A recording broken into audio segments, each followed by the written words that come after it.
સહજાત્મ સ્વરૂપ પરમ ગુરુ પરમ કુપવદેવ આ ભવે જેતપર મુકામે. સંવંત 1937માં પરમ કુપવદેવ 13 વર્ષના હતા ત્યારે તેમના મોટા બહેન શિવકુંવરના લગ્ન મોરબી તાબાના જેતપરના ચતુર્ભુજ બેચર સાથે થયા હતા. પૂજ્ય સૌભાગભાઈ અને પરમ કુપવદેવનો આ ભવે પ્રથમ મેળાપ આ ક્ષેત્રે આ દુકાનમાં સંવંત 1946 પ્રથમ ભાદ્રવદમાં થયો. મોટા બનેવી ચતુર્ભુજ બેચર અને તેમના ભાઈઓ મળી જેતપુર બજારમાં દુકાન ચલાવતા. એક મોટી દુકાન જે આગળ જતાં મિલકતની વહેંચણી થતાં એકમાંથી 3 નાની દુકાનો ઉતારવામાં આવી. આ એ જ જેતપુર બજારમાંની દુકાનો જ્યાં આ ભવે સૌ પ્રથમ સૌભાગભાઈ અને કુપવદેવનો અપૂર્વ ભેટો થયો. રોચક ઘટના પાછળ ઇતિહાસ જોઈએ. અવધાન પ્રયોગોથી બાળ અને યુવારતની કીર્તિ કાઠિયાવાડ, ગુજરાત અને વર્તમાનપત્રો દ્વારા સમગ્ર હિન્દુસ્તાનમાં પણ પ્રસરી ચૂકી હતી. એક વખત સૌભાગભાઈને કામ પ્રસંગે મોરબી આવવાનું હતું. પરમ કુપવદેવ પણ મોરબી છે એમ જાણ્યું.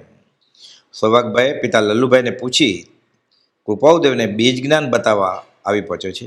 એ સંવંત 1946ના પ્રથમ ભાદ્રવદની આ વાત છે. સૌભાગભાઈ પરમ કુપવદેવને મળવા મોરબી આવી પહોંચ્યા. જાણ્યું કે પરમ કુપવદેવ તો આ મોરબી તાબાના જેતપર ગામે છે. મોટા બનેવીની દુકાને જેતપર તેઓ બેઠેલા હતા. સૌભાગભાઈના આવતા પહેલાં જ નિર્બળ જ્ઞાનથી તેઓએ જાણ્યું કે સૌભાગભાઈ નામના માણસ બીજ જ્ઞાન બતાવવા આવે છે. એક કાગળની કાપલી પર તે જે કહેવા ધારતા હતા તે જ પોતે લખી રાખી ગાદી પાસેના ગલ્લામાં તે લખાણવાળી કાપલી મૂકી દીધી. સૌભાગભાઈ આવ્યા. કુપવદેવ બોલ્યા, આવો સૌભાગભાઈ. સૌભાગભાઈને નવાઈ લાગી કે કોઈ ઓળખાણ તો છે નહીં અને નામ દઈને બોલાવે છે.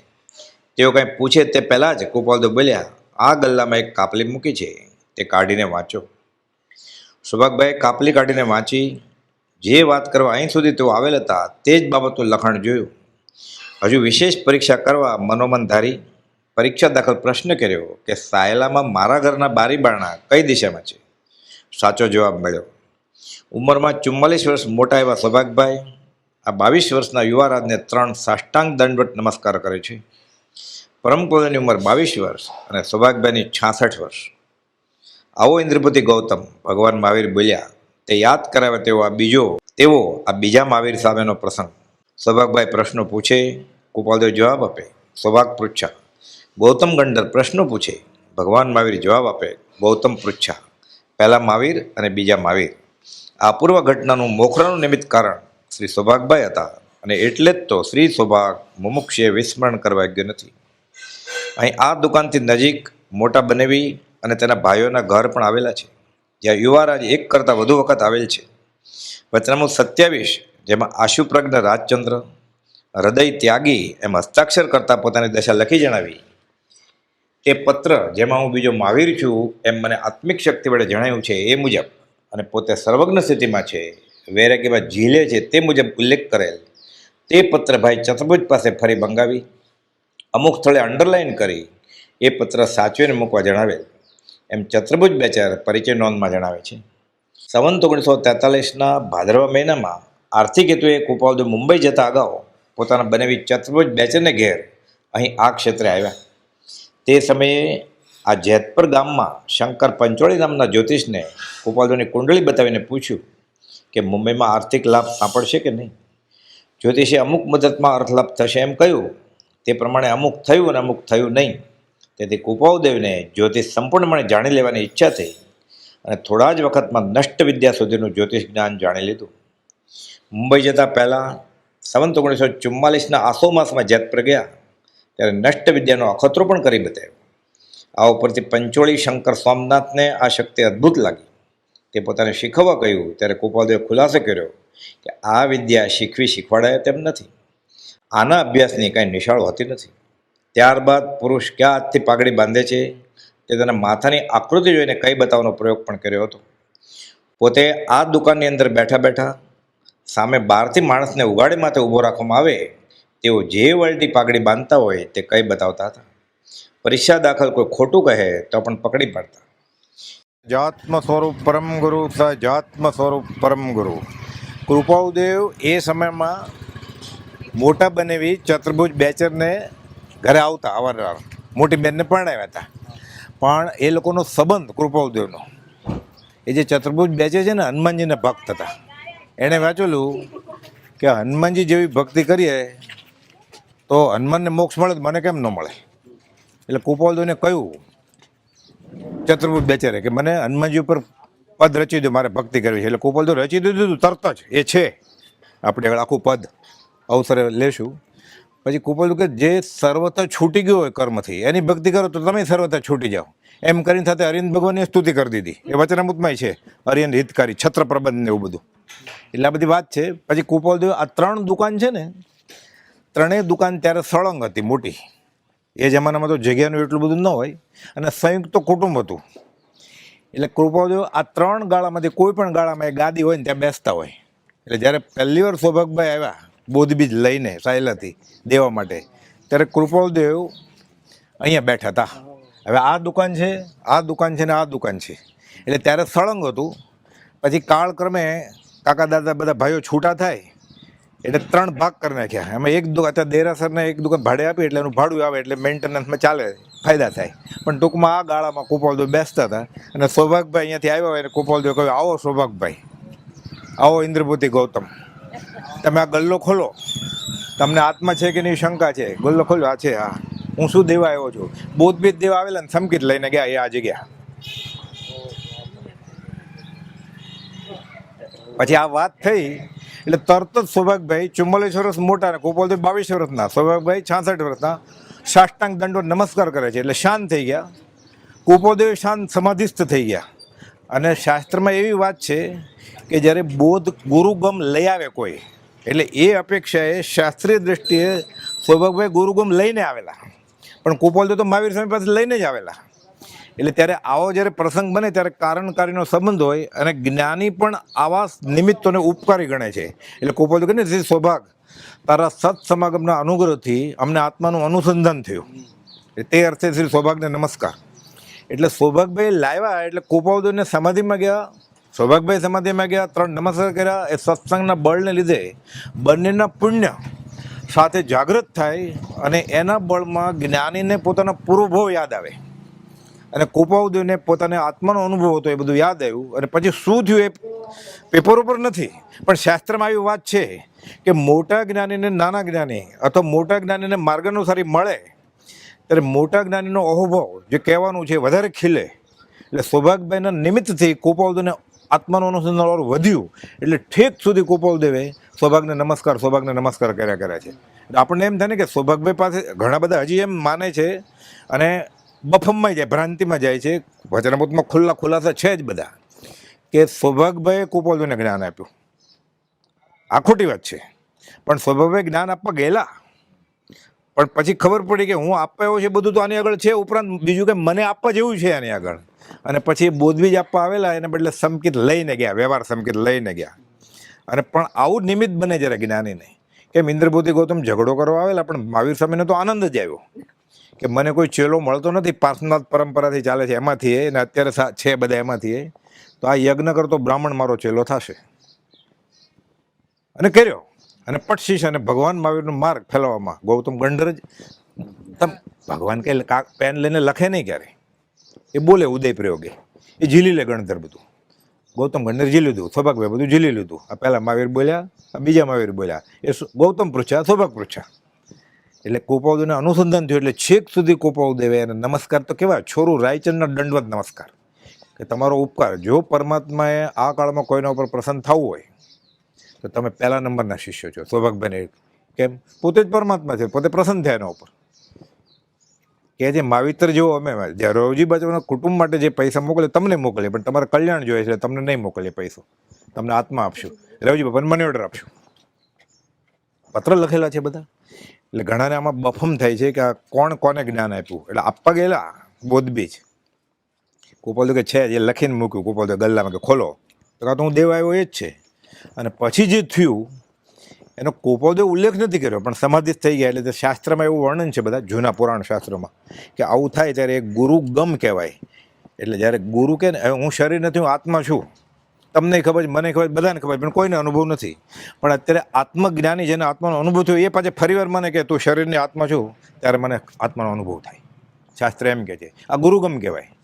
પ્રભુથી જે બ્રહ્મચર્યને કરાવી ખુલ્લું કહેલું પછી કે આવું જે અમે આપ્યું છે આને, આ બ્રહ્મચારીને, આ ગોવર્ધન કામ કરી જશે કે અમે આવું કોઈને આપ્યું નથી મંત્ર, આજ્ઞા નથી આપી આવી, એટલે આ ગુરુગમ કહેવાય. એટલે ત્યારે કૃપાળુદેવને સૌભાગ્યના નિમિત્તથી પૂર્વભાવનું સ્મરણ થયું, પૂર્વ સાધના યાદ આવી, સમાધિમાં વયા ગયા. એટલે કેટલા ભાવ દેખાણા હશે, શું થયું હશે એનો ઉલ્લેખ કૃપાળુદેવ પછી કર્યો નથી, પણ નમસ્કાર કર્યો. સૌભાગ્યભાઈ સમજી ગયા.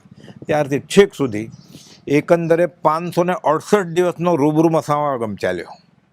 અને સંવંત 1946 ભાદરવા મહિનાથી લઈ અને સંવંત 53 જેઠ વદ દશમ સુધી સંબંધ્યો. સૌભાગભાઈ 500 પત્રો લખેલા કૃપાળુદેવને. કૃપાળુદેવે 56ના જવાબ આપેલા છે. અમુક વ્યવહારિક પત્રો છે. એટલે સૌભાગભાઈ બધું લખતા ને, રૂમાં હમણાં બહુ તેજી નથી ને, વરસાદ જોયો એવો થયો નથી ને, આવું બધું કૃપાળુદેવ પછી લખે. આત્માની વાત વાંચી છે, વાંચી લીધું કૃપાળુદેવ, એમાં અમારું ધ્યાન નથી ગયું, બોધ આપે એટલે ક્ષમા આપજો, આગળ થઈને એન્ટિસિપેટરી બિલ જામીન લઈ લેતા, એ મેં વાંચ્યો નથી તો માફ કરજો. તમે ક્યાં સુધી હું વાંચવાનું નથી કે વાંચી લીધા પછી નહીં વાંચું કે જવાબ નહીં આપું. એટલે આ ચાલ્યું ઠેઠ સુધી. એ અહીંયા બનેલું આપણે. પછી એકવાર મળ્યા પછી તો તરત જ કૃપાળુદેવ પત્ર લખે છે કે તમને મળીને અમને આનંદ થયો અને તમને છૂટા પડ્યા એટલે અમને બહુ વિયોગનું દુઃખ થયું છે. સ્વભાવ કે મારે એમ જ છે કે સજ્જનનો એક ક્ષણનો સમાગમ ભવસાગર તરાવી નાખે. તો આ તો આપણે બેઠા અહીંયા, પછી આખી જિંદગી સાથે જ રહ્યા. એટલે સુહૃદ, બે શરીર ને એક આત્મા, એમ આત્મરૂપ સૌભાગ, પરમ સ્નેહી સૌભાગ 13 વાર લખેલું છે. એ અવસરે વાત કરશું પછી. એટલે અહીંયા બનેલું એટલે આ જગ્યાએ નમસ્કાર કરીને હવે એ ઘરે જાય આપણે. પરમ કૃપાળુ દેવ.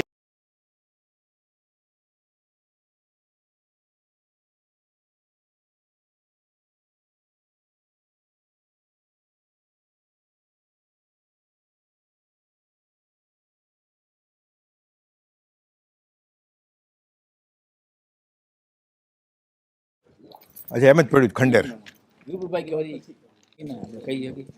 પછી કઈ થાય નહીં. સહજાત્મ સ્વરૂપ પરમ ગુરુ. હવે આપણે જે ઓલું ખંડેર જોયું ને જગ્યા,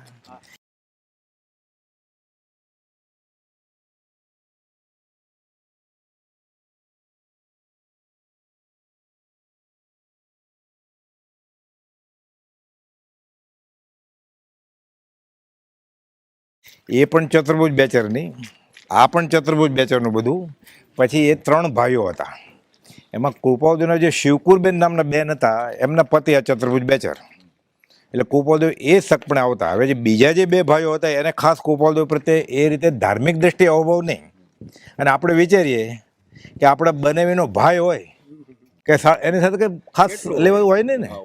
એટલે કૃપાળુદેવ અને આ ચતુર્ભુજ બેચર બહુ હોશિયાર હતા. ક્ષયોપશમ જબરો હતો એટલો બધો. એટલે એને જે મળ્યા હોય ને, મગન પપ્પા વાત કરતા કે સ્કૂલના છોકરાને કૃપાળુદેવ કેમ અવધાન કરતા, એટલે એટલું બધું નહીં, પણ 4 આંકડાની રકમ લખ્યા વગર સરળ બાદ બાકી કરી શકતા. એ કૃપાળુદેવને ખબર કે આની બુદ્ધિ ઘણી છે, ક્ષયોપશમ ઘણો છે, જો આમાં વાપરે.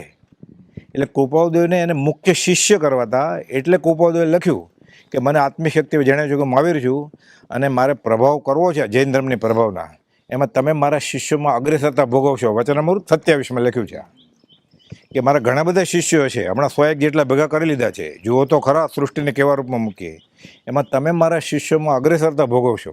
એ ચતુર્ભુજ બેચરને કહેલું. પછી ચતુર્ભુજ બેચરને થોડો અભાવ હતો, ધર્મની બધી વાત કરે, કર્મની મુક્તિની બધી. પછી એ સંસારમાં પડી ગયા અને ભાઈઓને ખાસ સંબંધ પણ નહીં, અને કૃપાળુદેવ પ્રત્યે બીજા ભાઈઓને અહોભાવ નહીં કાંઈ. એટલે પોતાના ભાઈની પત્ની હોય તે ભાઈને શું મતલબ એમ. અત્યારે સગા ભાઈઓને ને ભાઈ બહેનને જેવું બને છે એવું ત્યારે, એટલે પછી એવું જોઈએ ને એ તો. એટલે પછી એ લોકોને કંઈ ખાસ રસ નહીં. અને વ્યવહારિક તકલીફ, આર્થિક સ્થિતિની બધી એવી હોય બધી. શરૂઆતમાં બનતું હતું, બધાને સારું ચાલતું હતું, પણ સારું ચાલતું એટલે ઘર બાર મોટા હોય આવા. એમાં કૃપાળુદેવના લગ્નમાં ચતુર્ભુજ બેચર કહે છે મેં 500 રૂપિયા આપેલા, કેમ કે રવજી બાપા કંઈ કમાતા નહીં અને કૃપાળુદેવ હજી કામે લાગ્યા જ નહોતા. એટલે કૃપાળુદેવ મુંબઈમાં કમાવા માટે ગયેલા. એમાં રવિશંકરભાઈ અને કૃપાળુદેવના પિતા રવજી બાપાએ નક્કી કરી નાખી લગ્નની તિથિ કૃપાળુદેવને પૂછ્યા વગર. અને કૃપાળુદેવ જવાબ જ ના આપે, પત્રો પર પત્રો લખ્યા લોકો ક્યારે આવો છો લગ્નમાં. કૃપાળુદેવ પોતાના લગ્નની ખર્ચો જે થયા એની માટે કમાણી કરવા મુંબઈ ગયેલા. એટલે કે જે આર્થિક હમણાં લાભ થવાનો હતો, પણ આ ભણીની બહુ ઉતાવળ છે, વચનામૃતમાં લખેલું છે. એટલે કે મારે અડધું છોડીને હું આવી જાઉં છું, જે થાય પછી.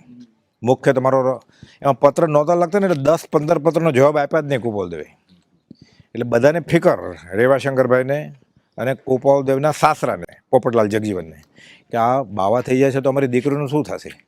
પછી કૃપાલદેવ જવાબ રૂપે 27મો પત્ર લખે છે કે હું હૃદય ત્યાગી છું. લગ્નને 15 દિવસ બાકી છે ને કોઈ લખે હું હૃદય ત્યાગી છું એટલે શેરડો પડે ને. ચતુર્ભુજ બેચરને લખ્યું ને એ કરતા લગ્નમાં, અને કે હું બીજો મહાવીર છું ને જુઓ એને આખા લગ્નની કંઈ વાત જ લખી. ખાલી 28મા પત્રમાં લખ્યું હું તમને લગ્નની તારીખ આવે છે, હું મારા ભણી તમને આગોતરું આમંત્રણ છે. એ તો હોય જ ને, બનાવીને તો હોય જ ને. એટલે આ બધી વાત લખે છે. એટલે પછી ડર તો પહેલેથી જ હતો. પછી પત્ર માંડ લખ્યો, આ લખ્યો. પછી કૃપાલદેવ પછી અહીંયા આવ્યા, બોલો પત્ર આપો તો. એટલે આપ્યો. એટલે પાછું અંડરલાઈન કર્યો અમુક વસ્તુ, એમાં લખ્યું હું બીજો મહાવીર છું આત્મિક. પછી કે આ તિજોરીમાં સાચવીને મૂકજો આ પત્ર. આ ચતુર્ભુજ બેચરનું આખું લખાણ છે કે.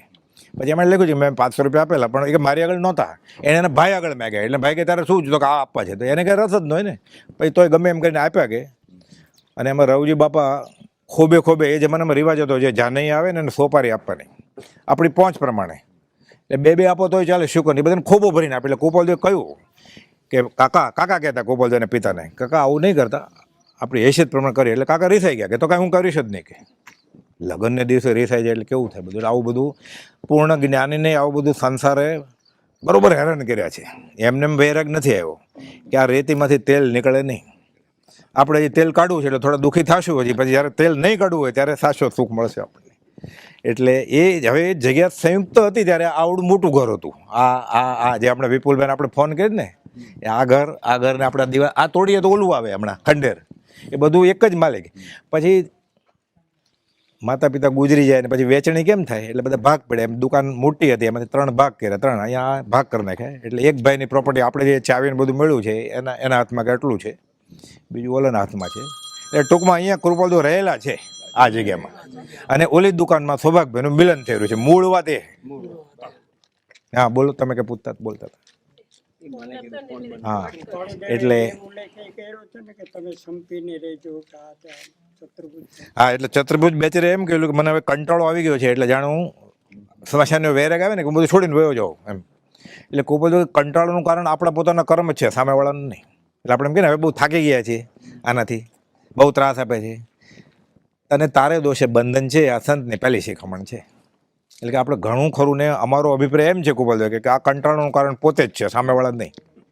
એટલે કૃપાલદેવ તો આત્મિક બોધ જ આપે ને.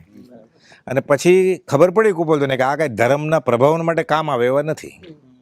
એટલે બીજી નજરથી મનસુખરામ સૂર્યમ ત્રિપાઠી ઉપર નડિયાદના વેદાંતિ પ્રખર સરસ્વતીચંદ્ર જે નવલકથા છે અને નાટક છે, બહુ રહસ્યમય એની નવલકથા વેચાય છે અને પિક્ચર થયા છે. એના સગા કાકા ગોધરામ ત્રિપાઠીના વેદાંતિ પ્રખર વેદાંતિ, એને પુનર્જન્મ જ્ઞાનમાં બહુ રસ. પણ કૃપાલદેવની ઉંમર નાની, હજી કામે નહોતો લાગે, એટલે એને ડર હતો કે આ કાં પૈસા માગશે, કાં ભલામણ પત્ર માગશે. અને ગામને ખબર પડી જાય કે આવડા નાના છોકરા આગળ ત્યાં શીખવા જાય છે. એટલે કૃપાલદેવ કે તમે ઉંમર નહીં જુઓ, મારી જાતિએ નહીં જુઓ, વય વૃદ્ધતા જુઓ નહીં, જાતિ વૃદ્ધતા જુઓ નહીં, તમે ખાલી જ્ઞાન વૃદ્ધતા જુઓ તો હું તમને આપી શકું એમ છું. છેલ્લે એ કાંઈ આવ્યા નહીં હાથમાં. ધર્મજના અંબારામ ઉપર નજર હતી. 167મો પત્ર લખ્યો છે કૃપાલદેવે ખંભાતના અંબાલાલભાઈ ઉપર. અંબાલાલભાઈ, ત્રિભુવનભાઈ ને કેલાભાઈ ગુલાબચંદ 3 જણા ગયા. એમાં 14 વાર કૃપાલદેવ કહ્યું એને કહેજો અમે જ્ઞાન અવતાર છીએ, એને કહેજો અમે વ્યવહારમાં બેઠા વિતરાગ છીએ. પણ એ નામ પૂછે કે આનું નામઠામ આપો તો એડ્રેસ તો કહેજો, એ મુક્તાત્મા છે એટલે નામઠામ ગામ ન હોય. 167માં લખ્યું. એ ધર્મજના અંબારામે ઘણી બધી રીધી સીધી હતી અને કબીરપંથી, પણ ત્યાગ વેરાગ ઊંચો.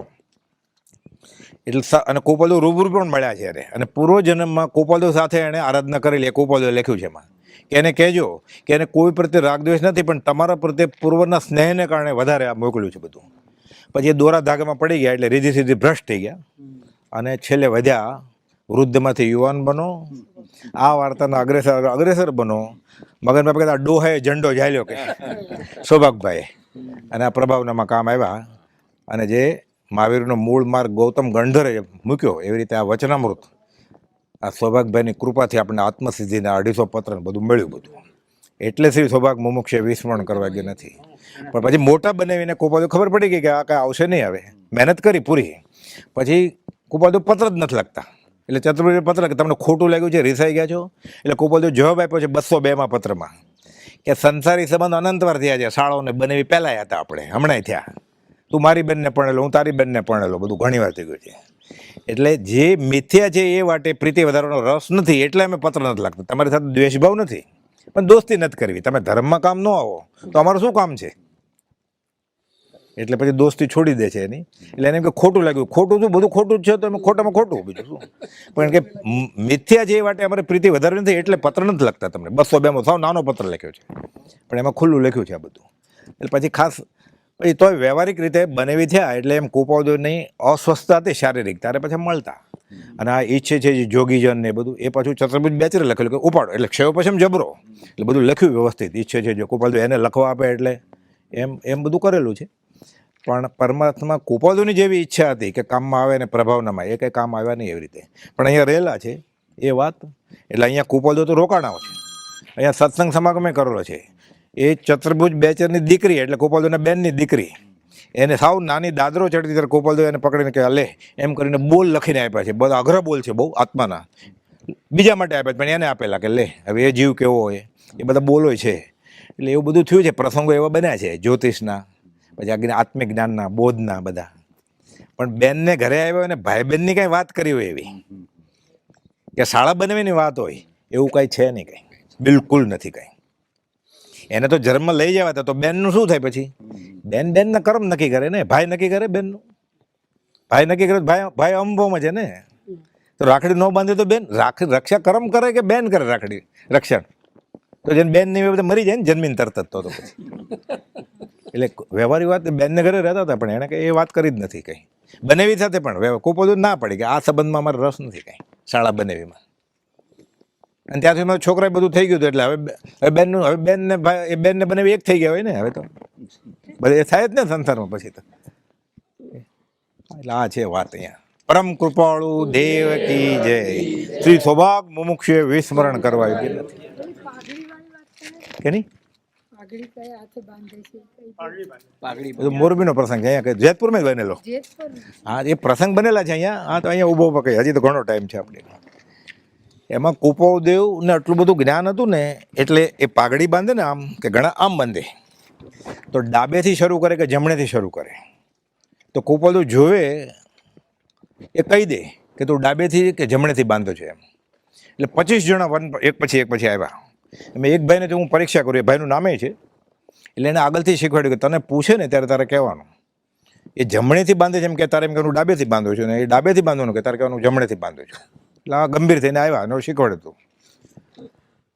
કાનજી ઘેલા કે એવું કોઈ નામ છે ભાઈનું, એને આગળથી ગોઠવેલું. એટલે પરીક્ષા તો કરે જ ને. આમે જગત ગુણ ને પુણ્યનું દ્વેષી હોય, કોઈ હોશિયાર લાગે પોતાના કરતા એટલે એમ થાય પરીક્ષા તો કરજો કાંઈ એને પાડું. તો કુપાવદેવને તો મૂળ માર્ગ પ્રકાશ હતો, એને પાડીને ક્યાં હરીફાઈ હતી કોઈ સાથે. તો એ ભાઈ ઊભા રહે, પછી એનો નંબર આવ્યો કે તમે ડાબેથી, તો કે ના જમણેથી બાંધો છો. કુપાવદેવ એમ કરીને બતાવો તો ફાવે કેમ? આપણે જમણે હાથે હોય અને પછી ડાબે હાથે ભીંડો સુધરવાનું કહે કે આખો ભીંડો કરવો છે, 4 ભાગ થવા જોઈએ, તૂટવું ન જોઈએ. થાય એક ભીંડો ન થાય, આમાં જ થાય ને. તો કે કરો તો પછી કરે, આમાં હાથ હલે જ કરતું નથી.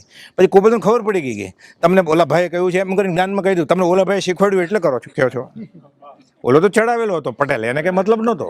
જે ભાઈએ શીખવાડેલું એનું નામ કહે છે કુપાવદેવ, તમને આ ભાઈએ શીખવાડ્યું એટલે તમે મારી પરીક્ષા કરો છો ને. પછી કુપાવદેવ તમને ખબર કેમ પડ્યા? તો કુપાવદેવ પાઘડી પહેરી હોય ને પછી પાઘડી કાઢી નાખો. તો અમે જ્યારે એની સામે જોઈએ ત્યારે એના મગજ ઉપર ઇમ્પ્રિન્ટ, ત્યાં એના નિશાની અમને દેખાઈ ગઈ. બહારની પાઘડીની નિશાની મગજ ઉપર દેખાય કે આ ડાબેથી શરૂ કર્યું છે. તો અમને શીખવાડ્યું, તો કે આ શીખવાડ્યું નહીં, આત્માની નિર્મળતાને લીધે આ જ્ઞાન થાય. આવી જ વાત કુપાવદેવે હમણાં મોરબી કાલે વાત કરશું ટૂંકામાં કીધું આવી છે. એ કુપાવદેવની રસોઈમાં શાકમાં મીઠું નહીં નાખવાનું, દાળમાં વધારે નાખવાનું એવું કર્યું પરીક્ષા કરવા માટે. રેવાશંકરભાઈને ઘરે જમવાનું કાલે આ લમણમાં આવશે તો અત્યારે કહી દઉં, રિવિઝન થશે કાલે. તો બધા બેસી ગયા જમવા માટે. એટલે થાળી પીરસે એટલે કુપાવદેવ તરત જ જોવે જાય છોટાલાલ અંજારિયા વકીલની સામે. કુપાવદેવનો વકીલ સાથે બહુ પનારો પડેલો. તો કહે છે પરીક્ષા કરવા પ્રેરણા છો કે રસોઈએ ભૂલ કરી છે? રવિશંકરભાઈ એવું હોય જ નહીં ક્યારે. રેવાશંકરભાઈને ઘરે જમવાનું હતું ને, રસોઈ આટલા વર્ષનો છે કે એમ ભૂલ કરે? ગયા રસોઈ આગળ તો મીઠું ભૂલી ગયું તું. આ બિચારો ડરે રસોઈયો કે જોવે છે આમાં. છોટાલાલ અંજારિયા હસી પડ્યા કે મેં કીધું તું કે એટલે એણે કર્યું છે આમ. એટલે કુપાવદેવ કહે છે રેવાશંકરભાઈ નહીં, છોટાલાલ અંજારિયા કયા આવે ત્યાં રસોઈયાને કે આમ કરીએ. એટલે અંજારિયાને પૂછે છે તમારે મારે પરીક્ષા કરવી છે કે રસોઈયાની ભૂલ છે? રેવાશંકર નથી પૂછતા, આ છોટાલાલ અંજારિયા કયા આવે એને પૂછે છે. પછી હસી ગયા કે તમારી પરીક્ષા કરવી હતી મારે. તો કરો ને, અમે ક્યાં ના પડીએ જ કે કરો. એટલે આવા બધા એટલે અહીંયા આવું બન્યું પાઘડીનું કે તમને આ શીખવાડ્યું છે ને આ પાઘડીનું આ ભાઈ બોલો કે ના હું કે બાંધો ક્યાંથી આવડે એટલે એ પ્રસંગ અહીંયા જેતપરમાં બનેલો છે પછી જ્યોતિષનો બનેલો છે નષ્ટ કુંડળીનો બનેલો છે અહીંયા એટલે જેતપરમાં જ્યોતિષનું પહેલાં તો જ્યોતિષનું એમાં ઇતિહાસ છે આખો જ્યોતિષ જોવાનું ગોપાલદેવ મુંબઈ જવાના હતા ને એટલે જેતપર આવેલા મોટા બેનેવી આગળ અને મોટા બેનેવીનો એને એ રીતે ઘણો સાથ હતો વ્યવહારિક કેમ કે ગોપાલદેવને વ્યવહારમાં રસ નહોતો રવજી બાપાને કાંઈ રસ નહોતો એટલે બંને પાર્ટીનું ચતુર્ભુજ બેચર સંભાળતા હતા એટલે એમ સારો સંબંધ હતો એને અને હોશિયારી બહુ હતા મૂળમાં તો ગોપાલદેવને એને ખેંચવા હતા આ માર્ગમાં કે આ શિષ્ય થઈ જાય મારો તો પ્રભાવનામાં કામ આવે એટલે અવારનવાર આવતા હતા મોરબી એમાં જ્યોતિષની વાત આવી એટલે ચતુર્ભુજ બેચર કે શાળા બનવીને સંબંધ સારો કે અમારે કે સારા જ્યોતિષીને આગળ લઈ જાઓ એટલે એને કુંડળી જોઈ કે તમારે મુંબઈ જવાનો જોગ છે સાચું પડ્યું કુપાલદેવનું ઘણું બધું કર્યું ત્યાં આર્થિક કમાણી સારી થવાની છે કુપાલદેવને કહે છે હજી કુપાલદેવ ઉદયને કે જ્યોતિષ પૂરું જોતા નથી એમાં અમુક વસ્તુ સાચી પડી ને અમુક ખોટી પડી કુપાલદેવની એને ભાખેલી એટલે કુપાલદેવ ખોટી કેમ પડ્યા એટલે કુપાલદેવ બધું જ્યોતિષ શીખી ગયા પહેલાં શીખ્યા જ હોય પહેલાંના ભાવમાં કે આ જ્યોતિષને આટલું સાચું પડ્યું કે મુંબઈ જવાના છે ગોપાલદેવ કે મુંબઈ કમાવાનું નક્કી નહોતું એ તો સૌથી પહેલાં 1941માં આવેલા સંવત 1941માં એ જમાનામાં ટિકિટના પૈસા કોણે આપ્યા છે કમાતા તો હતા જ નહીં રવજી બાપાને રસ નહોતો મોક્ષપણાના ઘરાક કરવા માટે આગળથી આવેલા ને સંવત 1900 બધાને એમ છે 43માં અવધાન કરવા 41માં આવેલા ગોપાલદેવ સાવ નાની ઉંમરે 17 ને 18 વર્ષે ત્યારે કુંડળીમાં જ્યોતિષી જોયેલું કે તમારે મુંબઈમાં આર્થિક સહયોગ સારા મળશે તમને પૈસાની કમાણી અને બીજું બધું કીધું એ ખોટું પડ્યું એટલે ગોપાલદેવ ખોટું કેમ પડ્યા નક્કી ક્યાંક જ્ઞાનમાં આવરણ આવે જ ને એટલે ગોપાલદેવ જ્યોતિષે શીખી ગયા પછી તો એવું શીખી ગયા અહીંયા જેતપર આવ્યા પછી તો એક જ્યોતિષ હતા પાછા આવ્યા એટલે ગોપાલદેવ જ્યોતિષને જ બોલાવીને બધા ભેગા થયા એ ગોપાલદેવ નષ્ટ વિદ્યા કહેવાય એને જ્યોતિષમાં આખા ભારતમાં ત્યારે એ કુટુંબમાં એક જ ઉત્તર પ્રદેશમાં એક જ્યોતિષ હતા એને આવડ્યા એટલે કુંડળી જોઈને એ સીધું ક્યારે જન્મેલા ત્યારે કઈ તિથિ કયો વાર કયું નક્ષત્ર તું કહી દે બહુ ગણવું પડે રિવર્સમાં ગણવું પડે એટલે જેને કુંડળીનું થોડું ઘણું ખબર હોય તો કુંડળીનું એટલે લમણા દુખી જાય એટલે રિવર્સ કહેવાય રિવર્સ કુંડળી બનાવવી પડે એટલે નામ તારીખ આપે ને પંચાંગ લે તો કુંડળી બને એ બહુ અઘરું નથી કોમ્પ્યુટરમાં નાખો તોય બને આ કુંડળી જોઈને ક્યારે જન્મેલા એ કહી દેવાનું નષ્ટ વિદ્યાનો પ્રયોગ કહેવાય એટલે જો કે મને શીખવાડો તમે ન્યાલ થઈ જાય કે અને એક જ છે અત્યારે આખા ભારતમાં કોઈ બધા આની સ્કૂલ ન હોય નિશાળ ન હોય આ શીખવાય નહીં આત્માની નિર્મલતા થતો કે બરોબર તમારી વાત કે એટલે પછી ગોપાલદેવ એ પ્રયોગ અહીંયા કરેલો ગોપાલદેવે પણ પછી તો જાહેરમાં જ્યોતિષ કલ્પિત છે એમ કરીને છોડી દીધેલું પણ જ્ઞાની ઉદય પ્રયોગે આવા પ્રયોગ કરે એટલે ખબર પડે કે આત્માની કેટલી શક્તિ છે અને આ બધી શક્તિઓ 2 ધોરણના ભણતર સાથે હોય અને પછી શતાવધાને કરે અને પછી છોડી દે એટલે ત્યાગ વૈરાગને આત્માનું કેટલું મહાત્મ્ય છે સમજાય બાળજીઓને કેમ શાસ્ત્ર વાત કે લોકાલોકનું જ્ઞાન થાય ને કેવળ જ્ઞાન કહેવાય એ વાત જ નથી વ્યાખ્યા મૂળ આગમમાં પણ બાળજીઓને એમ થાય અહીંથી બેઠા બેઠા બધું ચંદ્ર સૂર્યનું નરક દેવલોકનું ખબર પડે દેવલોકનું જાણવાની ઈચ્છા હોય ને એને સંકિત થાય જ નહીં ક્યારે એને આત્મા જાણવાની ઈચ્છા હોય તો બધું થાય પણ અહીંયાથી બેઠા બેઠા દેખાય અમેરિકાના પ્રેસિડેન્ટ શું કરે છે આજે ખબર પડી ગઈ કે કાલે પ્લેન ક્રેશ થવાનું છે એક દિવસ પહેલાં ખબર પડી જાય છે આટલું બધું જ્ઞાન એટલે અહોભાવ થાય બાળજીવને એમ કરીને આ તરફ વળે એટલે નાના પ્રાથમિક ભૂમિકાના જીવોને બાળજીવોને અહોભાવ આવે એટલે કેવળ જ્ઞાનના વર્ણનમાં આ કર્યું છે લોકાલોકનું વર્ણન પણ લોકાલોકનું વર્ણન થાય અને પ્રયોગમાં મૂકે એવી કોઈ તીર્થંકર કે કેવળની વાત છે જ નહીં પાછી શાસ્ત્રમાં મૂળ તો સતત આત્માનું અનુસંધાન રહે કેવળની સ્વભાવનું અખંડ વર્તે જ્ઞાન તો એને કહીએ કેવળ જ્ઞાન રે દેહ છતાં નિર્વાણ એ હોય સદેહ પણ પરમાત્મા હોય દેહધારી પરમાત્મા આ સજીવન મૂર્તિ આ મૂર્તિમાન મોક્ષ આત્મસિદ્ધિની 113મી ગાથા એટલે વ્યાખ્યા બધી બદલાવી પડ્યા એટલે કોઈ પૂછે અહીંયા હિમાલયની ઊંચાઈ બોલો તો આજે ના નથી ખબર એટલે એને જ્ઞાન નથી એમ થઈ જાય ને એને રસ હોય એને રસ જ શું હોય એમાં એવો રસ હોય ને અને અન્ય મુદ્દ દોષ કહેવાય એ નીકળી જાય પછી જ સંકિત થાય છઠ્ઠી દ્રષ્ટિમાં ત્યારે જ આવે વ્યવહાર સંકિત હોય ને કદાચ આત્માનો અનુભવ થાય છઠ્ઠી દ્રષ્ટિમાં એ થોડા વખતમાં પરમાત્મા થઈ જશે 7મી ને 8મી દ્રષ્ટિ પર પરમાત્મા અષ્ટાંગ યોગના ગુંઠાણા અને જૈનનું સંકિત ને ક્ષાયિત બધું જંકશન છે ત્યાં 5મી દ્રષ્ટિ પછી એટલે એને આમાં રસ જો આમાં રસ હોય તો ક્યારે આગળ વધી જ ન શકે એટલે ધર્મના અમારે મેં કર્યું રીધી ભ્રષ્ટ થઈ ગયા પછી એટલે અત્યારે કોઈ એવા મળી જાય દોરો ધાગો આપવાવાળા કે આનું સાચું પડે છે ફરી વાર ગયા એટલે અનંત અનુમતિ મહામોહની કર્મ તો બાંધ્યા ઓલો ભ્રષ્ટ થઈ જાય પછી કારણ કે આત્માની વાત જ નથી. આ કુંડળી, હસ્તરેખા, આ મૂળ આમાંથી આ પકડવાનું પાછું. નહીં તો કે ગોપાલદેવ કરતા હતા એટલે આપણે કરીએ. ગોપાલદેવ ઉદયને યોગે કરેલું. ગોપાલદેવને ઝવેરી બજારમાં દુકાન હતી એટલે આપણે દુકાન ન કરે કે બે તારમાં શક્તિ તું 2 વાર પરણ, પણ ગોપાલદેવે ઘર માંડેલું એટલું તું માંડા અનંતાનું મંદિર છે. 522 લખ્યું છે કે 5 વિષય આદિ કર્મ જ્ઞાનીને ઉદયમાં જોઈને પોતે આરાધે અનંતાનું મંદિર છે. એ તો ઉદયને પ્રયોગે થાય ભોગથી દૂર. આગ લાગી છે, પાણી છેટ્યું એટલે ગયું કર્મ. તો આપણે કયું કામ આપણે ઉદયને યોગે કરીએ છીએ કે એમાં લેપાતા ન હોય. આપણે જમીએ ત્યારે લેપાતા નથી, આપણે પૈસા ગણીએ ત્યારે લેપાતા નથી. એટલે આપણે ઉદયનો યોગ ન કહેવાય એ રીતે. બધા ઉદયબદ્ધ જ છે, આપણે સાથે મોહનીય છે ને. એટલે આ બધું ગોપાલદેવ જ્યોતિષ શતાવધાન કર્યું ને પછી છોડી દીધું જાહેરમાં કે અમે નથી કરતા. પરમ કૃપાળુ દેવ કી જય.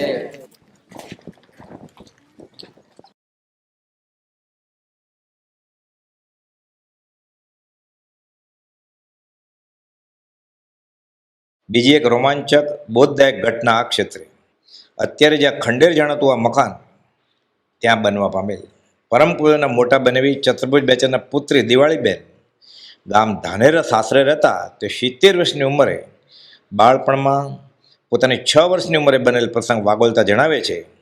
ત્યાં લંબાણપૂર્વક જોઈએ. સહજાત્મ સ્વરૂપ પરમ ગુરુ. સહજાત્મ સ્વરૂપ પરમ ગુરુ. જય પ્રભુ. પરમ કૃપાળુદેવે પોતાની 6 વર્ષની ભાણકી દિવાળીબેનને 13 વાક્યો કઈ સંભળાવી યાદ રાખવા જણાવે. પરમ કૃપાળુદેવને બીજા એક ભાઈ મનસુખભાઈ અને 4 બહેનો શિવકોરબેન, મીનાબેન, જબકબેન અને જીજીબેન એ મુજબ હતા. ઘણા બધા નામો સામાન્ય હતા અને એક મોટા કુટુંબમાં એક જ નામની 2-3 વ્યક્તિઓ પણ મળી આવતી. સૌથી નાની બેન તે જીજીબેન અને સૌથી મોટા બેન શિવકુરબેન પરમ કૃપાળુદેવ કરતાં 3 વર્ષે મોટા હતા. તેમના પતિ એટલે પરમ કૃપાળુદેવના મોટા બનેવી ભાઈ ચતુર્ભુજ બેચર, જેનો ઉલ્લેખ વચનામૃતમાં 10 પત્રોમાં મળી આવે છે. આ મોટા બેનને એટલે ચતુર્ભુજ બેચરને 3 દીકરીઓ હતી. તેમાં વચલી દીકરીનું નામ દિવાળીબેન હતું. મોટા બનેવી મોરબીમાં રહેતા હતા.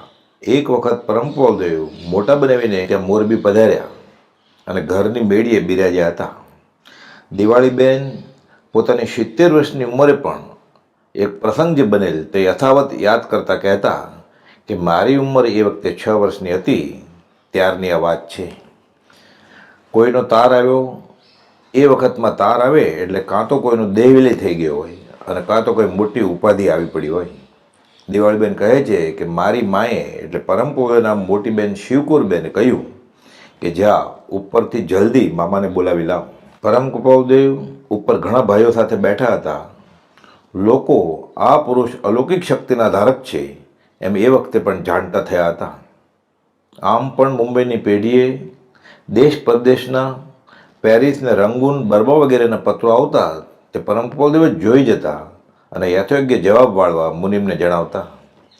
દિવાળીબેન કહે છે કે પોતે દાદરે ચડ્યા ત્યાં જ મામા એટલે પરમ કૃપાળુદેવ નીચે ઉતર્યા.